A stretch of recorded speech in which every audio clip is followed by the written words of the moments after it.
bakul. Nah, hari ini kita kedatangan tamu yang sangat spesial nih. Biasanya kalau siang-siang susah banget ditemuin. Perkenalkan ya, Bu Tejo. Nah, sekarang kita akan bincang-bincang dengan Bu Tejo tentang tips sehat dari pedagang di pasar. Sebelumnya, Bu Tejo cantik banget pakai batik. Biasanya nggak pernah ya Bu pakai batik. Nggak pernah lihat Bu Tejo pakai batik, jadi saya pangling gitu. Iya mbak, nak pasar iku mbak yo. Iku nggawe celemek, nggawe kaos oblong, muka kumus-kumus. Iki di make upi, dipakai baju batik. Wah, aku merasa kayak pejabat iki mbak. Nah, mau tanya di Bu Tejo. Ibu kan tiap hari tuh angkat bakul, layani pembeli dari subuh. Tapi kok bisa tetap seger tuh Bu? Gimana rahasianya?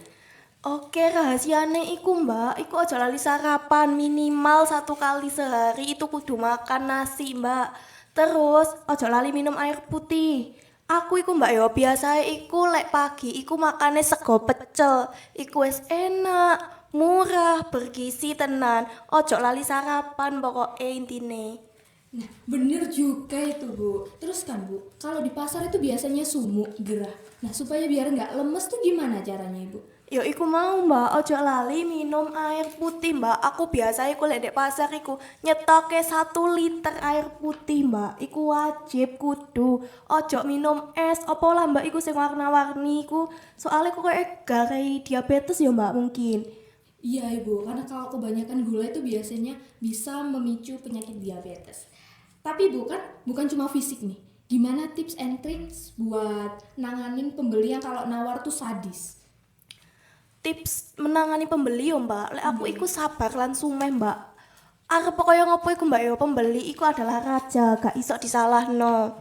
Nah, ono mbak iki ono cerita menarik iki. Ono sebuah hari iku ono pembeli tak regoi mbak, tak regoi iku 10.000. Nah, lah kok mbak ditawar dadi 3.000. Iku hal sing paling nemen mbak. Waduh gitu, nawarnya mati-matian ya Bu, dari 10.000 ke 3.000 udah bukan 50% lagi itu Ibu. Wah bener banget mbak, iku jan ning ati mak drodok iku mbak. Tips dari aku ya iku mbak, sabar. Ditawar sampai segitu pun aku sabar. Dan ojo iri ambek pedagang liyane, rezeki iku wis diatur masing-masing. Berarti bukan batin ya Bu, maksud saya berarti bukan cuma fisik yang harus dijaga, tetapi batin juga harus dijaga ya Bu. Betul iku mbak, guyon ambek pedagang liyane iku bebas, boleh. Iku tips cek awet enom mbak, cek gak tuwek, cek gak mikir. Nah itu teman-teman, tips and tricks dari Bu Tejo supaya awet muda.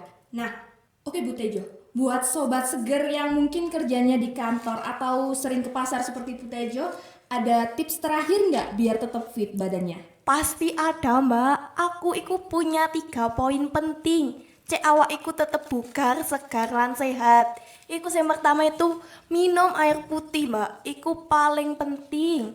Terus olahraga cilik-cilikan ae mbak, kayak angkat-angkat. Lek sing di kantor itu kan longgo sih mbak. Nggih. Nah iku biasa longgo itu kan dek kaki iku kram ta boyoken ngono kan mbak. Iya, biasanya terlalu lama duduk. Nggih, Bu. Iku kaki iku digerak-gerak nih terus eh boyo iku di Goyang-goyang gitu Bu, biar goyang ada aktivitasnya gitu. bener Oh, iku olahraga nggih. cilik-cilikan. Terus yang ketiga iku jamu mbak, ojo lali jamune. Lek sakit ojo langsung obat kimia, dikasih obat herbal dulu, obat tradisional dulu. Nggih, Bu. Wah, mantap banget ternyata untuk tips and tricksnya, Bu. Ternyata sehat itu nggak harus mahal dan ribet ya, teman-teman. Bener, sehat itu gak kudu mahal, murah rek. Jamu iku piro? 3.000 wis oleh. Nah, makasih banyak Bu Tejo sebelumnya sudah mampir ke studio pakai batik yang sangat cantik ini.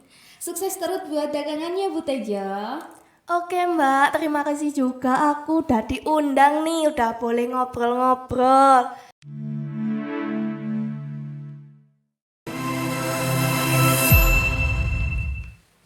Halo pemirsa, balik lagi di podcast komplek kita. Oke, hari ini kita temanya agak berat nih. Oke Jeng, kenalin dulu Nih, namanya siapa? Halo pemirsa, kenalin nama aku Jeng Indah. Di sini mungkin kita akan sedikit bahas ya, Jeng. Kemarin tuh ada berita yang sangat hot. Iya, Jeng. Kemarin itu tahu nggak sih, Jeng Titin itu pingsan gara-gara gorengan kayaknya kebanyakan makan. Nah, itu Jeng.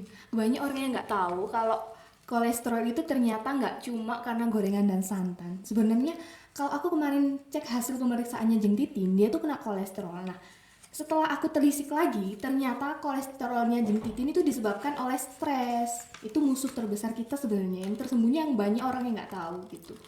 Stres kok bisa ke kolesterol ya, Jeng? Itu gimana nih? Pasti ibu-ibu juga kurang tahu nih kenapa sih kok stres tuh bisa nyambung sama kolesterol. Karena Jeng, kalau tubuh kita stres, nah, organ di dalam tubuh kita itu memproduksi namanya hormon kortison. Hormon kortison ini bisa memicu meningkatnya produksi kolesterol jahat di dalam tubuh kita. Jadi, apalagi kalau misal kita stres kan makannya sembarangan tuh ya Jeng. Jadi semakin kemana-mana penyakitnya. Oh, baik gitu ya, Jeng.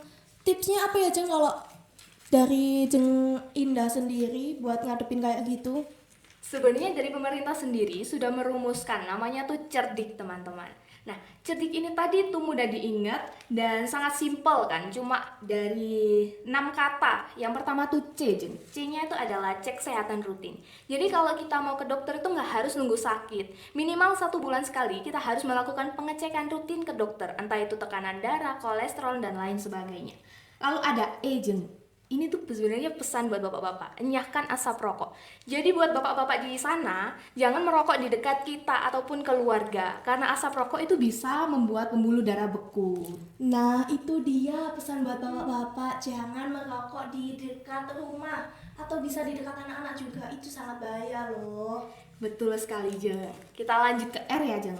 R Oke. itu adalah rajin aktivitas fisik. Kita nggak harus yang berat-berat kok, Jeng, kayak maraton atau apa. Cukup kita ikut senam jantung di Posbindu tiap minggu, atau kita jalan ke tukang sayur tuh loh, Jeng, yang di depan komplek. Itu sudah cukup kok. Ya minimal 30 menit lah tiap harinya.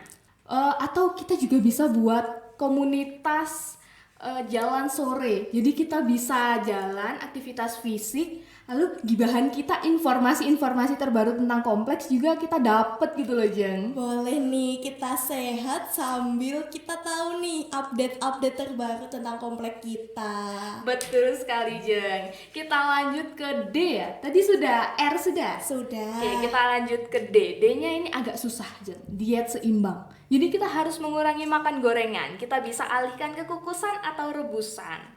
Dan juga kita harus perhatikan, kita harus perbanyak makan buah dan sayur biar gizi kita seimbang, Jeng. Lalu ada I. I-nya adalah istirahat yang cukup. Buat ibu-ibu di luar sana, jangan tiap malam scroll TikTok atau Shopee sampai tengah malam, sampai tembus pagi. Tubuh kita ini, Bu, tubuh kita juga butuh recovery, butuh istirahat, gitu, Ibu. Lalu yang terakhir, ini sangat penting, Jeng. Buat Apa ibu-ibu di nih? rumah itu juga sangat penting. Kayaknya adalah kontrol stres.